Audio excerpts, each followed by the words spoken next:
Le gaz naturel nous est souvent présenté comme une source d'énergie efficace, abondante et à faible émission de carbone. Mais la méthode d'extraction, dite de fracturation hydraulique ou fracking, est une technologie à haut risque, qui peut avoir un impact dévastateur sur la santé et l'environnement local. La technique du fracking consiste à forer un trou jusqu'à 4 km sous terre dans la roche de schiste. Un mélange d'eau, de sable et de composants chimiques est ensuite injecté sous très forte pression. La roche de schiste est alors fracturée, laissant alors le gaz naturel prisonnier s'échapper. Aujourd'hui, l'industrie souhaite développer en Europe la production de gaz de schiste et l'usage de la fracturation hydraulique. Mais en quoi cela devrait-il nous inquiéter? Tout d'abord, le processus de fracturation utilise une considérable quantité d'eau douce. Chaque opération de fracturation nécessite l'injection d'environ 19 millions de litres d'eau tout au long de son processus. Cela suffirait à alimenter pas moins de 1000 personnes en eau potable en Europe pendant un an. Il y a ensuite tous ces déchets toxiques issus du processus de fracturation. Chaque opération requiert l'injection de 80 à 300 tonnes de produits chimiques toxiques dans la terre, parmi lesquels des composés organiques volatiles, des plastifiants ou des produits pétrochimiques.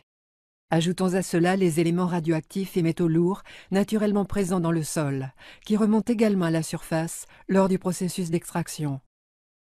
Remonte alors à la surface un fluide toxique radioactif qui représente un sérieux danger sanitaire, en particulier pour les populations locales. Qu'advient-il alors de ce fluide? Une partie s'évapore d'elle-même, chargeant l'air de substances cancérigènes. Le reste, lui, part en retraitement. Malheureusement, la plupart des installations de traitement des eaux n'est pas équipée pour traiter les mélanges toxiques, les métaux lourds ou la radioactivité. Et quand bien même, jusqu'à 80% du fluide toxique injecté dans le sous-sol n'est pas récupéré.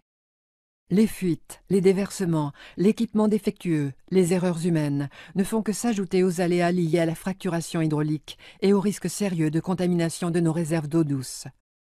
L'eau est notre ressource la plus essentielle, la plus vitale. De plus en plus de populations expriment leurs profondes inquiétudes vis-à-vis du gaz de schiste. Voulons-nous réellement risquer notre santé pour prolonger une dépendance à une énième énergie fossile polluante? Le gaz de schiste n'est clairement pas une solution pour notre avenir énergétique. Au lieu de cela, nous devons urgemment nous concentrer sur les énergies renouvelables et l'efficacité énergétique, afin de pouvoir atteindre nos objectifs de protection de la santé et de l'environnement, ainsi que nos objectifs climatiques. Bannissons la fracturation hydraulique et le gaz de schiste, avant qu'il ne soit trop tard.